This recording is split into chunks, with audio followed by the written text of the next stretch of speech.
Hello, everyone. Thank you for being here. I'm Melissa Wilkinson. I'm the film critic at Vox.com, and this is Avi Belkin, who directed Hey. this film. So I'm going to ask a few questions to kick us off, and then we'll have time for questions from you, so be thinking of some good ones. But I think to start with, the big question is, how did you become interested in this material and in Mike particularly as a subject?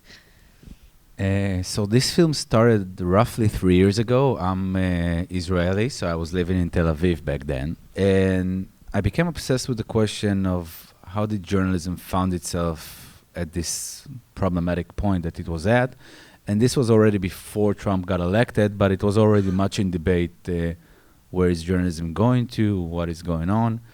And I was kind of looking for a small story that can tell the bigger story through. And I started researching the story, and I kept coming across Mike Wallace interviews wherever I was doing the research. And I started researching Mike more and more, and I felt that he was a perfect person to tell the story through because he had this unparalleled career. Mike started in radio, and then he moved into television in the early days, and then obviously the first magazine show with 60 Minutes, and I felt like he would be a perfect kind of microcosm story to tell, and through him I can tell the bigger story of broadcast journalism. So that's how I got it. I think one challenge of making a film like this that's all pretty much archival footage, which is such a fascinating way to make a documentary, but you're not shooting new footage. You're sifting through just reams and reams of old footage, and you're working with a guy who has was always in front of a camera, right? So there's a lot to work with. So what's that process like for you as a filmmaker? What are you looking for? Do you know the story when you go in? Well, no, you never know the story, I think, when you go in. You kind of, again, if you feel the materials deeply, I think you let the materials kind of tell you what the story is. When I was learning, I did film school studies in Israel for 5 years, and I had a second-year teacher who told me a sentence that kind of stuck with me. He said, the materials are smarter than you. And I always kind of felt that kind of echoed inside of me. And I felt like when I'm watching new archive materials, I always kind of let the story tell me what is it about and not come with this conception before it. And it was the same thing here. And when I was watching the materials, Mike did a lot of interviews in his life as an interviewee, not just as an interviewer. And I felt that was maybe the most compelling element of the story, that you have this person who is obviously the best interviewer who ever lived, in my opinion at least, but also gave a lot of interviews as an interviewee as well, and was a kind of a reluctant interviewee. And I felt like it was a very interesting kind of portrait to do of a person where he's going back and forth between being interviewed and interviewing people, and that was the kind of the prism that I felt I will explore the film through. One more question, then we'll open it up, which is what did you stumble across that surprised you or challenged your notion of what and who he was? Well, I think the entire personal story surprised me. I started this with a very, on the surface knowledge of Mike. I knew that he was this tough guy persona from the news. I knew that he was a tough interviewer, but I didn't know anything about him other than that, nothing personal.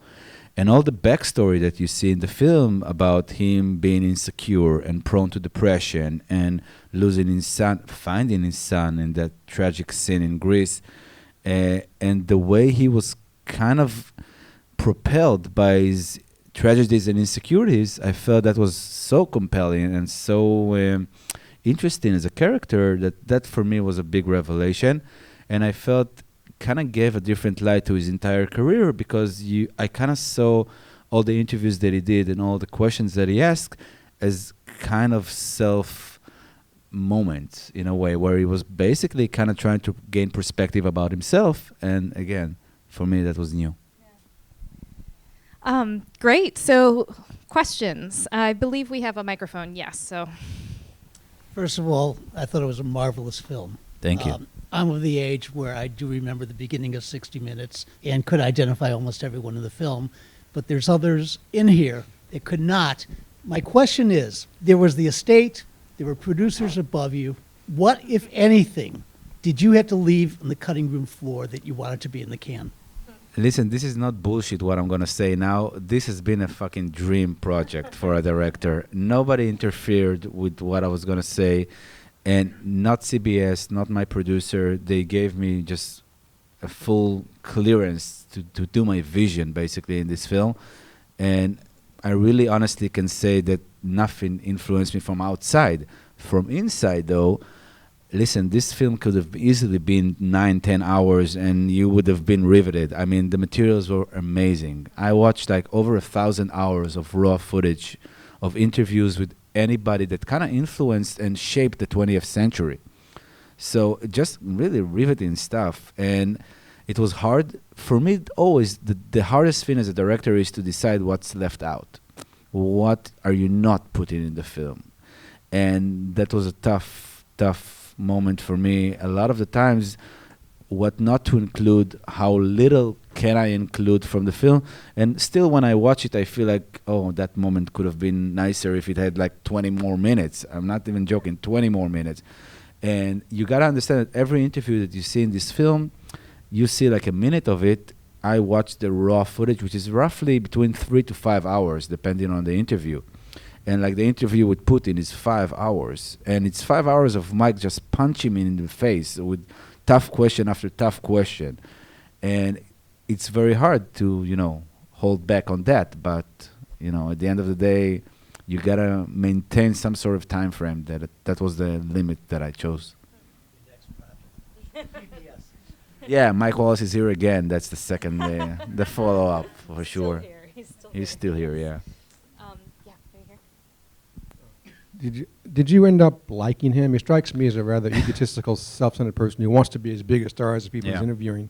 Would you get that impression? That's a great question. I feel like at the beginning of this portrait of this documentary, the biggest question in the first half of making it was, are people going to like him? Do I like him? Because he's a tough guy and he's very close to the outside, and it's hard to gain perspective on him.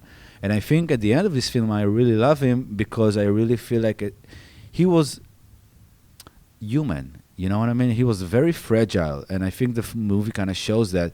And that tough guy persona, that almost obnoxious person at sometimes, was only masking his insecurities, was only kind of playing a role that he felt was the best role to play to get, the other people to kind of watch him and to open up to him to talk.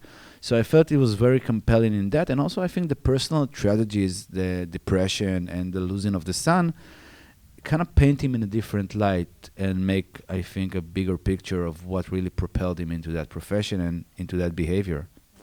Hi, thanks for being here. It's a very, very good film. Thank you. So there's a lot of stuff to unpack in this. A lot to unpack, yeah. So what were your insecurities of making this film?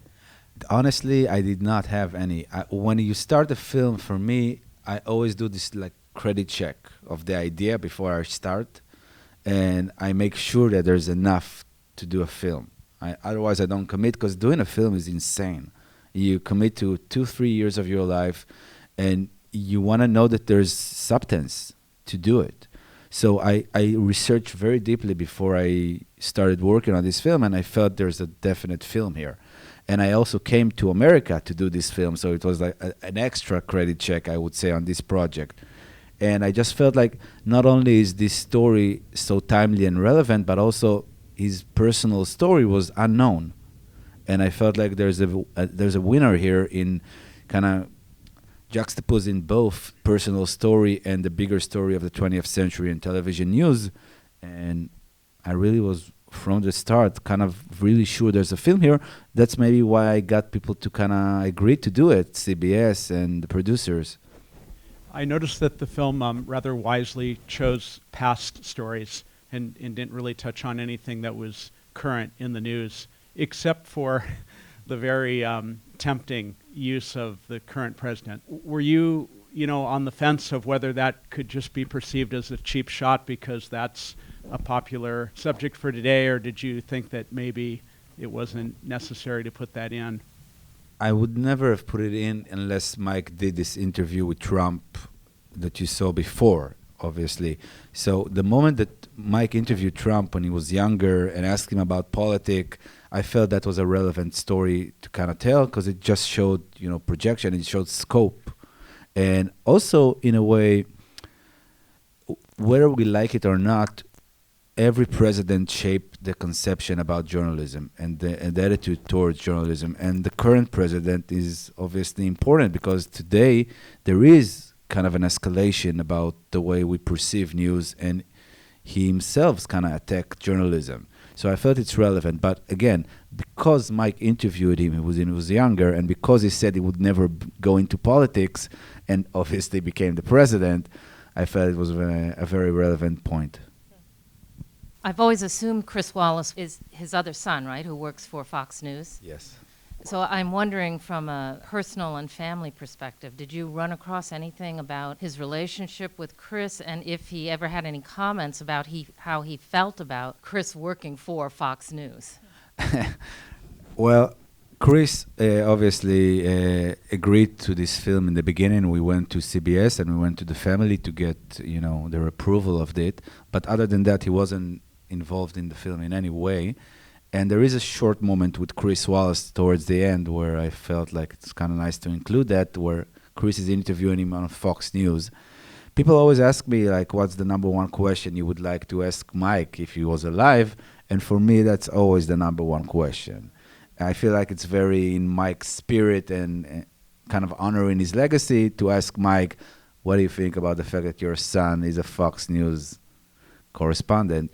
But obviously he's not alive, so we'll never know. But I think, for me at least, like Chris Wallace talked about him being an absentee father. Mike admitted it in the film that he was an absentee father. Mike chose very early on, as I think a lot of great people in their profession choose career over family. And since that moment, he kind of never looked back. That's why he was married 4 times. Larry King was married 8 times. Betty Davis was married 5 times. I can go on. You can see those interviews with those people, and you can always see how they're obsessed with their profession, how their career is the driving force and the biggest relationship in their life. And Mike was no different in that aspect. I do have another question myself, which is, you came to this thinking about it as something about journalism, right? So what did you learn about journalism through this? I think, I know it's a little bit of a cliche, but I learned it's kind of important. I mean, you know what I mean? Like we walk around and we're all cynical in a way. I know I am.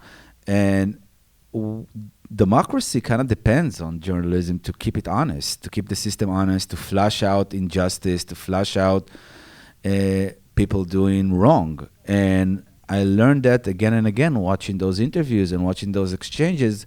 And obviously, in the 70s where journalism was at its prime and Mike really came into his own, the Watergate case and stepping out of Vietnam, the conflict was basically ended because of journalism coverage of it. So again, just stating the obvious, journalism is important for a democracy, and I think this film kind of shows that.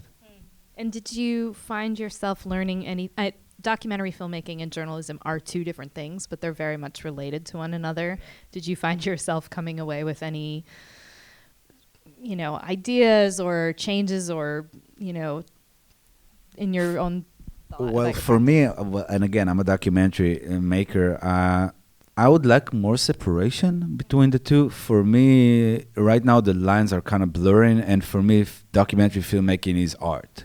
It's a different practice. For me, when I'm going into making a film, all I care about is getting the essence of the character and portraying the right emotion for the viewers. I don't really care about the information. All I care about is the right sentiment and emotion for the viewer. And when journalism do their job, they should only care about getting the information to the public. They shouldn't be worried about emotion or any other extra dramatization that needed in the story. They should be focusing on getting the information to the audience and uncovering new information. And I think today there's kind of a mix between those 2 genres, and for me, I would like a little bit more separation, actually. Yeah. Any further questions before we wrap this up? They're all stunned. Thank you. Yes, thank you all for being here.